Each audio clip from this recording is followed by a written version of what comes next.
Pangulong Rodrigo Duterte si Mike Sueno bilang kalihim ng DILG o ng Department of Interior and Local Government. Ito'y matapos siyang isumbong ng ilang kapwa niya opisyal sa DILG dahil sa di manoy mga katiwalian. Pero giit ni Sueno, hindi totoo ang mga ibinibintang sa kanya at tingin niya may nag-i-interes lang sa kanyang posisyon. Kilalang malapit sa Pangulo si Sueno na isa sa mga nag-udyok sa kanyang tumakbo sa pagkapresidente. Live mula sa Quezon City, may report si Sandra Aguinaldo. Sandra? Jessica, nakapanayam nga natin kanina yung tatlong undersecretary ng DILG at kanilang sinabi yung ilan sa kanilang mga reklamo laban nga dito kay outgoing Secretary Sueno. At nagpalabas din naman ang statement itong sa Sueno at isa sa kanyang mga sinabi yung mensahe niya sa Pangulo na hindi siya korap.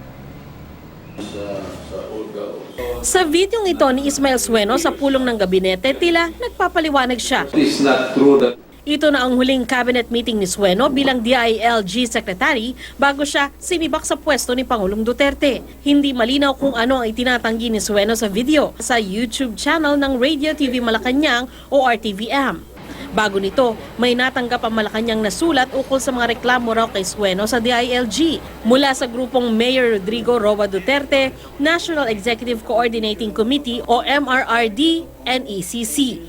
Ayon sa isang source na dumalo sa cabinet meeting, nagulat daw sila sa nangyaring komprontasyon. Nakarating daw sa Pangulo ang sinabi umano ni Sueno na dapat maging loyal sa kanya mga taga-DILG at hindi sa Pangulo. Itinanggi na ito ni Sueno sa kanyang pagharap kahapon sa DILG employees. Hindi raw ito nagustuhan ng Pangulo.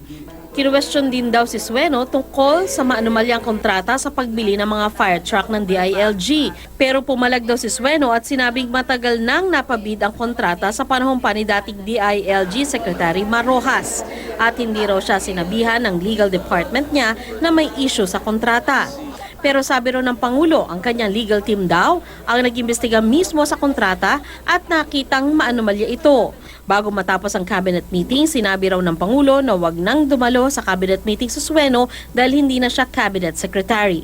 Sabi raw ng Pangulo, alam niyang may utang na loob siya kay Sueno dahil isa siya sa mga nag-udyok sa kanyang tumakbo. Pero sabi ng Pangulo, dati pa raw niyang binalaan ang lahat tungkol sa korupsyon. Nagtangka para humingi ng private meeting sa Sueno sa Pangulo pero hindi siya pinagbigyan. Basically, he said that that the secretary was being let go. And what was former Secretary Sueno's response? There was a short exchange and then that was it. Meron pa short exchange? Sumagot pa, sir. Hindi naman. Conversation. It was not a heated exchange. Sa isang pahayag, sinabi ni Sueno na tinatanggap niya ng buong puso ang desisyon ng Pangulo pero sa pag-iit na hindi siya tiwali. Sana raw ay tiningnan muna kung totoo ang binibintang sa kanya. Sa tanggapan ng DILG, isang misa ang idinaos kanina. Nagpa-pray over sa pari ang tatlong undersecretary na sinasabing nagsumbong kay Pangulong Duterte tungkol sa umano'y mga aktibidad ni Sueno sa DILG. Sina DILG Undersecretary Emily Padilla, John Castriciones at Jesus Hinlo ay pawang mga itinalaga ni Pangulong Duterte. Kasama sa Sueno, miyembro sila ng core group ng Pangulo noong panahon ng kampanya. Depende yan sa Presidente kung ipagpapatuloy pa niyang imbestigahan yon. Para sa amin, kung ano yung sinasabi ng mga tao, dahil para sa amin mahalaga yung mga mamamayan natin, isinangguni lang namin sa Presidente at bahala ng Presidente kung anong gagawin niya. Sa kanilang confidential memorandum, pinarating sa Pangulo ang umunoy katiwalian ni Sueno.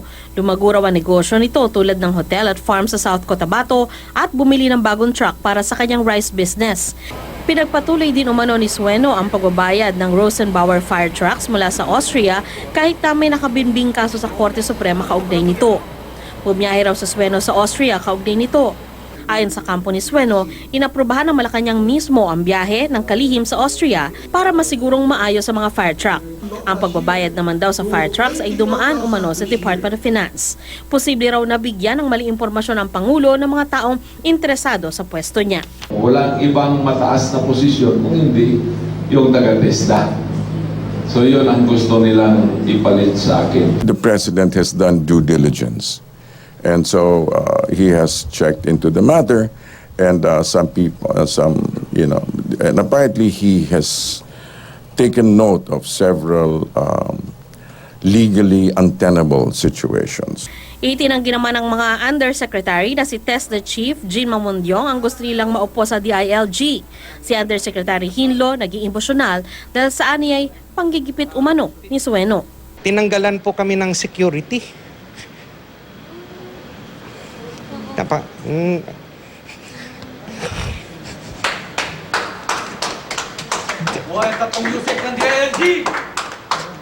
Dangerous po yung para sa pamilya namin.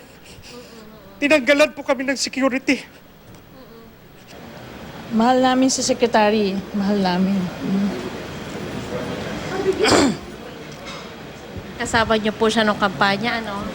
Kasama namin. Kaya napakabigat sa amin.